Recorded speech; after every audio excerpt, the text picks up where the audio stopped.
Thank you to the speakers. I'm sure they did a great job. We'll now be taking questions from the floors, and there will be paper being passed around, so if you could just get ready to ask some questions. If anyone has a question, however, they would like to ask voice to voice, if you could just stand up, and I'll just choose some people, inshallah.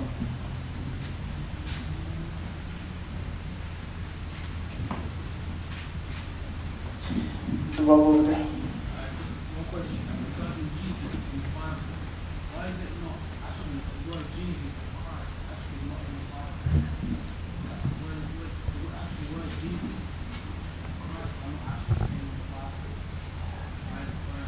This question is towards Pastor Kofi. Yeah. What are you saying? You're saying that the name Jesus is not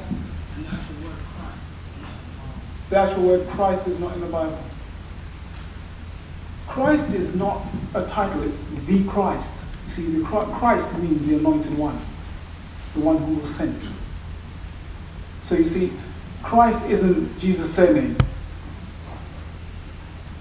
I don't know if you get what I'm saying. I read to you Matthew chapter 16, and Peter answered the question. He said, "You are the Christ." So, as a title, it is in the Bible. Jesus is in the Bible. It's riddled right through the New Testament. The name Jesus is in the Bible.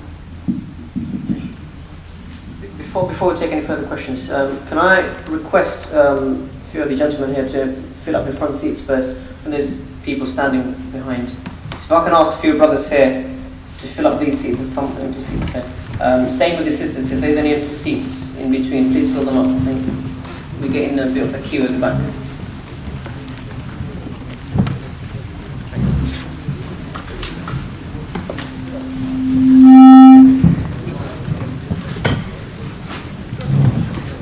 I have two questions on paper, so I'll just ask them while people are formulating the questions.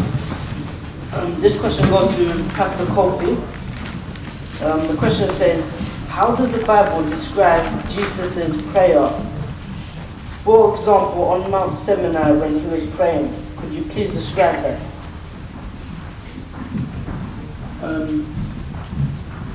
You mean when he was praying on Mount... The Garden of Gethsemane. Oh, in the Garden of Gethsemane. Or was it on, you said Mount? I think it's before, you know, when he departs from his disciples. Oh, you mean when he departs from his disciples? I don't know who asked the question, but I need clarity on that one, because he did pray in a lot of places. It was where he departed from his disciples. Where he departed from his disciples and went to pray on his own. Matthew 26, 39. Matthew, yeah? 26, 39.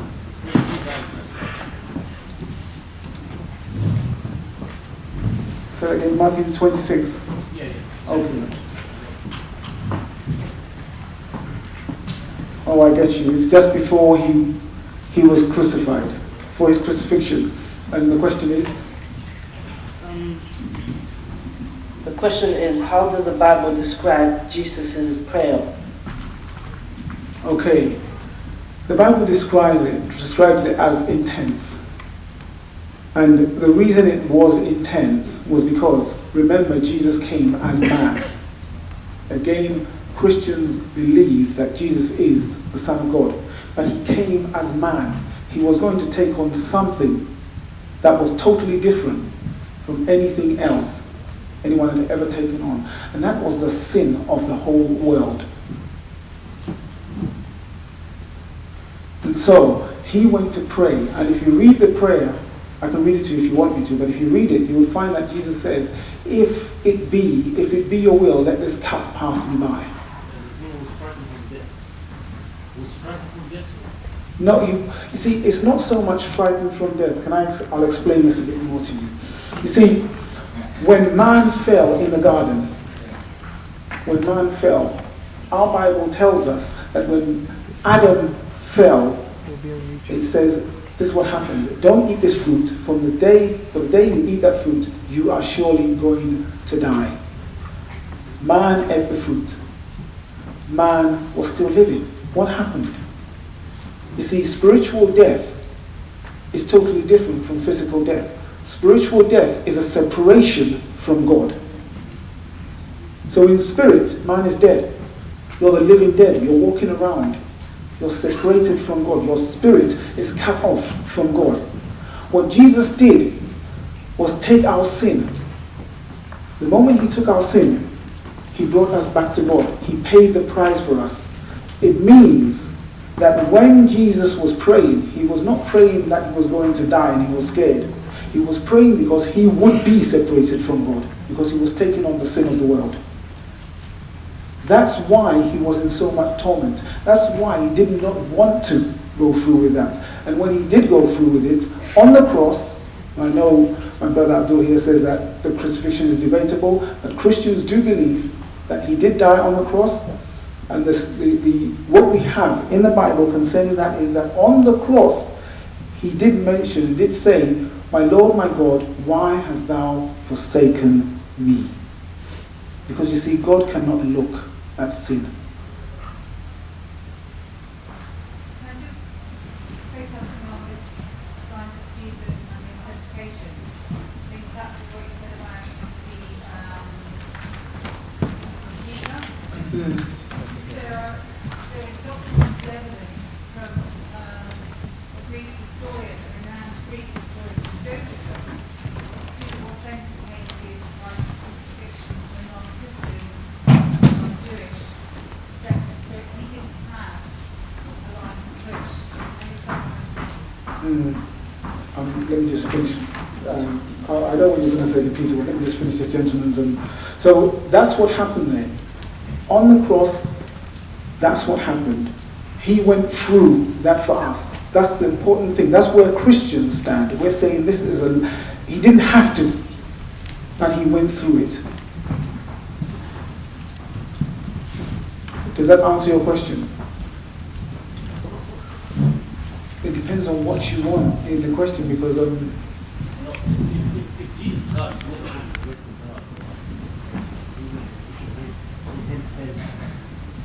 Okay. I'll explain to you in a minute when he's done.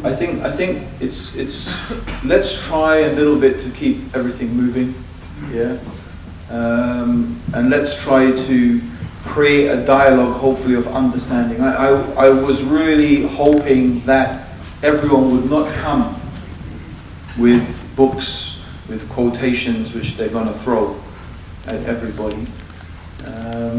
We can do that. I can do that if you want me, we can. But I specifically said to the brothers, I don't want to debate today. I don't want to debate. We need a dialogue where we hopefully can try at least to understand. I'm not accusing you of doing that, brother, but yeah. But it could go on a long time. So let's try and keep things moving. I did want to respond to what the lady said. Unfortunately, she left. It's a bit of a shame. However, two things. First of all, I forgot to mention a very important part of what the Quran says about the crucifixion. The Quran does say that it appeared to them as if this had happened. So the Quran recognizes that whatever happened, it seemed, certainly people seemed that it seemed as if Jesus had been crucified. Certainly the Quran recognizes that there is a reason for people to believe that Jesus was crucified. Now this epistle of Peter, actually mentions that one of Jesus' disciples actually took his place. He substituted the place of Jesus. There were other Christian, when I say Christian, I mean in the very broadest sense of the word, people who believed in Jesus as either a prophet or the Messiah in their own way. And this is before the times of Islam. Some of them believed that Judas Iscariot was actually made by God to resemble Jesus, and he was crucified as a type of punishment because of his treachery. These are early Christian groups believe this. This is pre-Islam. The Quran mentions that the issue of the crucifixion is controversial. It's something that the Christians don't agree about.